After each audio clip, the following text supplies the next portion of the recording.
এই দর্শনকারী ফজর আলী যারা বিষয়টা ভাইরাল করছে তারা একই দলের। ওনার নাম আসিফ মাহমুদ সজীব ভুইয়া।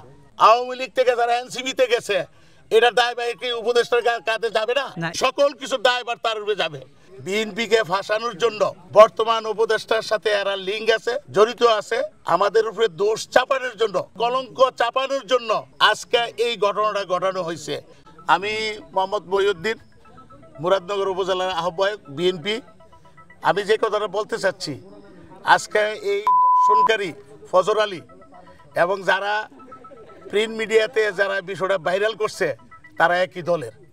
তারা এনসিপিতে জয়েন করছে এবং তারা উদ্দেশ্যমূলকভাবে বিএনপিকে ফাঁসানোর জন্য বর্তমান উপদেষ্টার সাথে এরা লিঙ্ক আছে, জড়িত আছে। একটা প্ল্যান করিয়া আমাদেরকে আমাদের উপরে দোষ চাপানোর জন্য, আমাদের বদনাম করার জন্য আমাদের প্রিয় নেতা কাজী শাহ মুফাজ্জল হোসেন কায়কোয়ার সাহেব, যিনি 5 বারের এমপি হয়েছেন, বাংলাদেশের সবচেয়ে জনপ্রিয় নেতা, মুরাদনগরের জনপ্রিয় নেতা, ওনার উপরে কলঙ্ক চাপানোর জন্য আজকে এই ঘটনাটা ঘটানো হয়েছে। উনি এই ফজর আলী বিএনপি কেউ না, এটা আপনারা তদন্ত করে দেখেন। সে আওয়ামী লীগ করে এবং তার বাবা একটা স্টেটমেন্ট দিছে যে আমার ছেলে কখনোই বিএনপি করে না, আমার ছেলে আওয়ামী লীগ করে। এই বিষয়টা প্রিন্ট মিডিয়ার মাধ্যমে আমাদের উপরে কেন চাপানো হইল, আমরা মামলা করব এবং মিডিয়ার কাছেও আমাদের বিশেষ অনুরোধ রইল, আপনারা সঠিক তদন্ত করে এই বিষয়গুলা জনসম্মুখে আনবেন। কিছু হলুদ মিডিয়া আছে যারা টাকার মাধ্যমে আজকে এই অপপ্রচারগুলো করতেছে, তাদেরও রাষ্ট্রের যারা দায়িত্বে আছে তাদেরকে আইনের আওতায় আনতে হবে। আমরা আইনের ঊর্ধ্বে না, আমরা আইনের প্রতি শ্রদ্ধাশীল রেখে আমি এই কথাগুলো বললাম। ওনার নাম আসিফ মাহমুদ সজীব ভুইয়া। আচ্ছা, বাংলাদেশে কোনো এই আপনার এনসিপির কোনো লোক আছে নাকি?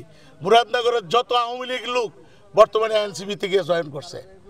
এনসিপি বলতে ঠিক আছে, তারা নতুন দল গঠন করছে, এটা সময় লাগবে। এত এই যে এখন মুরাদনগরে উপদেষ্টার পক্ষে যারা এই মানে অপপ্রচার, দুর্ঘটনা, যা কিছু অপকর্ম করতেছে সব আওয়ামী লীগ থেকে গেছে। রাজনীতিভাবে মোকাবেলা করে কর্মী তৈরি করে ওনারা মাঠে আসুক, গণতান্ত্রিকভাবে ওনারা ভোট করুক, যদি জয় লাভ করে আমাদের কোনো আপত্তি নাই। এখন আমার কথা হলে আমি বিএনপির আহ্বায়ক, আমার কর্মী যদি উপজেলায় কোনো ঘটনা ঘটে, এটা আমাদের সম্মানিত ভারপ্রাপ্ত চেয়ারম্যান, আমাদের বর্তমান মুরাদনগর উপজেলার যিনি সম্মানিত ভাইস প্রেসিডেন্ট, বাংলাদেশ জাতীয়বাদী পার্টির ভাইস প্রেসিডেন্ট, ওনার উপরে যদি দায়ভার যায়, তাহলে এনসিপির আওয়ামী লীগ থেকে যারা এনসিপিতে গেছে এটার দায়ভার কি উপদেষ্টার কাঁধে যাবে না? সকল কিছু দায়ভার তার উপরে যাবে, সে জড়িত। আর না হইলে যদি সঠিকভাবে নিয়ন্ত্রণ করতো, সরকারে আছে, এই ধরনের ঘটনা কিভাবে বারবার ঘটতেছে? আরো তো ঘটনা ঘটছে।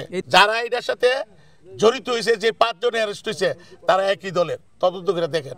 এনসিপি করে, এনসিপি 2 জন অ্যারেস্ট হয়েছে, প্রকাশ্যে এনসিপি করে।